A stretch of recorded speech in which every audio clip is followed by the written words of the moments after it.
செம ஃப்ளஃபியாக சாஃப்டாக ஒரு கேக் ரெசிபி எப்படி செய்கிறதுன்னு பார்க்கலாமா? இது செய்கிறதுக்கு ஃபர்ஸ்ட் அவனை ப்ரீ ஹீட் பண்ணிக்கணும். 180 டிகிரி செல்சியஸுக்கு 10 மினிட்டுக்கு.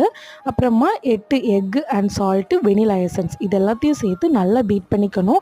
இது வந்து அட்லீஸ்ட் ஒரு 5 to 10 மினிட்ஸாவது நல்லா பீட் பண்ணிக்கணும். அப்புறமா 300 கிராம் சுகர் எடுத்துருக்கேன், இதையும் சேர்த்து நல்லா பீட் பண்ணிக்கோங்க. ப்ளஸ் ஆயில் வந்து 120 ml எடுத்துருக்கேன், இதையும் சேர்த்து நல்லா பீட் பண்ணிக்கோங்க. இப்போ மைதா, பேக்கிங் பவுடர், பேக்கிங் சோடா இது எல்லாத்தையும் எடுத்துகிட்டு நான் நல்லா ஜலிச்சு சேர்த்துருக்கேன். அப்புறமா கொஞ்சம் மில்க் இது எல்லாத்தையும் சேர்த்து நல்லா கலந்து விட்டுக்கணும்.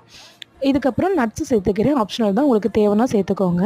கேக் டின்னில் ஊற்றி வச்சிடணும். இது வந்து நான் என்னென்னா கேக் டின்னில் ஆயில் ஸ்ப்ரே பண்ணி பட்டர் பேப்பர் போட்டு செட் பண்ணி வச்சுருந்தேன். இதில் நீங்கள் ஊற்றிக்கோங்க. அவனில் 180 டிகிரி செல்சியஸுக்கு 40 மினிட்டுக்கு பேக் பண்ணி எடுத்திங்கன்னா செம்ம ஃப்ளஃபியான ஒரு கேக் ரெடி ஆயிரும். இது ரெசிபி ட்ரை பண்ணி பார்த்துட்டு எப்படி இருக்குன்னு கமெண்ட் பண்ணுங்கள். அண்ட் வீடியோ பிடிச்சிருந்தா லைக் பண்ணுங்கள், ஷேர் பண்ணுங்கள், சப்ஸ்கிரைப் பண்ண மறந்துடாதீங்க.